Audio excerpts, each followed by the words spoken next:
দর্শক, দেশের বিভিন্ন স্থানে নানা দাবিতে বিক্ষোভ মিছিল, সংবাদ সম্মেলন ও মানববন্ধন অনুষ্ঠিত হয়েছে। প্রতিনিধিদের পাঠানো তথ্য ও ছবিতে ডেস্ক রিপোর্ট। নাটোরে বিএনপির যুগ্ম আহ্বায়ক ও গুরুদাসপুর উপজেলা বিএনপির সভাপতি আব্দুল আজিজকে হত্যা চেষ্টার ঘটনায় অভিযুক্তদের গ্রেপ্তারের দাবিতে বিক্ষোভ মিছিল ও গণসমাবেশ হয়েছে। মঙ্গলবার উপজেলার নয়াবাজার এলাকায় অনুষ্ঠিত হয় বিক্ষোভ মিছিল ও গণসমাবেশ। চট্টগ্রাম দক্ষিণ জেলা বিএনপির আহ্বায়ক কমিটি ঘোষণা করায় বিএনপির ভারপ্রাপ্ত চেয়ারম্যান তারেক রহমানকে কৃতজ্ঞতা জানিয়েছে লোহাগাড়া উপজেলা বিএনপি। এ উপলক্ষে মঙ্গলবার চট্টগ্রাম কক্সবাজার মহাসড়কে আনন্দ মিছিল বের করেন নেতাকর্মীরা। ময়মনসিংহের ভালুকায় ভরাডোবা উচ্চ বিদ্যালয়ের ম্যানেজিং কমিটি সংক্রান্ত প্রধান শিক্ষকের প্রস্তাবিত তালিকা অনুমোদন দেওয়ার দাবিতে মানববন্ধন হয়েছে। বুধবার ভরাডোবা বাস স্ট্যান্ড এলাকায় ঢাকা ময়মনসিংহ মহাসড়কের পাশে আয়োজিত মানববন্ধনে জেলা প্রশাসকের কাছে এই দাবি জানান এলাকাবাসী। জুলাই আগস্ট গণহত্যার সঙ্গে জড়িতদের বিচারের দাবিতে জামালপুরে বিক্ষোভ মিছিল ও স্মারকলিপি প্রদান করেছে জেলা গণ অধিকার পরিষদ। বুধবার দুপুরে দয়াময়ী চত্বর থেকে বিক্ষোভ মিছিলটি বের হয়ে শহরের বিভিন্ন এলাকা প্রদক্ষিণ শেষে ফৌজদারি চত্বরে গিয়ে শেষ হয়।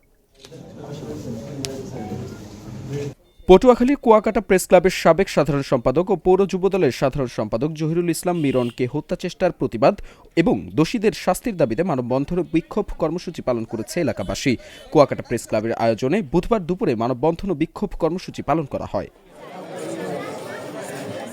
তিস্তা মহাপরিকল্পনা বাস্তবায়ন ও 5টি জেলার মধ্য দিয়ে প্রবাহিত তিস্তা নদী খনন ভাঙন রোধ করে মানুষের দুর্ভোগ লাঘবের দাবিতে সংবাদ সম্মেলন হয়েছে। বুধবার সকালে তিস্তা নদী রক্ষা আন্দোলন কমিটির আয়োজনে জেলার মিশন মোড় এলাকার হামারবাড়ি হলরুমে এই সংবাদ সম্মেলন অনুষ্ঠিত হয়। পানি আমাদের মায়ের মতো ছিল, সেই তিস্তা নদী এখন শেখ হাসিনা ট্রেন বহরে হামলা মামলার রায়ে ফাঁসির দণ্ডপ্রাপ্ত 9 জন সহ সব আসামিকে খালাস দেয় পাবনার ঈশ্বরদীতে আনন্দ মিছিল, মিষ্টি বিতরণ ও পথসভা হয়েছে। বুধবার বিকেলে উপজেলা বিএনপি ও অঙ্গ সংগঠনের নেতাকর্মীরা শহরের 0 পয়েন্ট রেলগেট বাস টার্মিনাল থেকে আনন্দ মিছিল বের করে।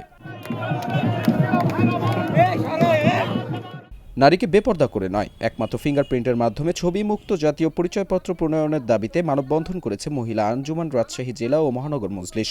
বুধবার বেলা 12টায় নির্বাচন কমিশন অফিসের সামনে মানববন্ধন শেষে বিক্ষোভ মিছিল বের করেন তারা। শরীয়তপুর চাঁদপুর ও শরীয়তপুর ঢাকা মহাসড়কে অধিগ্রহণকৃত ভূমি, গাছপালা ও স্থাপনার বিল নিয়ে হয়রানির অভিযোগে অতিরিক্ত জেলা প্রশাসক মোহাম্মদ মাসুদুল আলমকে প্রত্যাহার করার দাবি জানিয়েছে ভুক্তভোগী পরিবার। বুধবার দুপুরে শরীয়তপুর কেন্দ্রীয় শহীদ মিনার চত্বরে আয়োজিত মানববন্ধন থেকে এই দাবি জানানো হয়। মানববন্ধনে সংহতি প্রকাশ করে গণ অধিকার পরিষদ।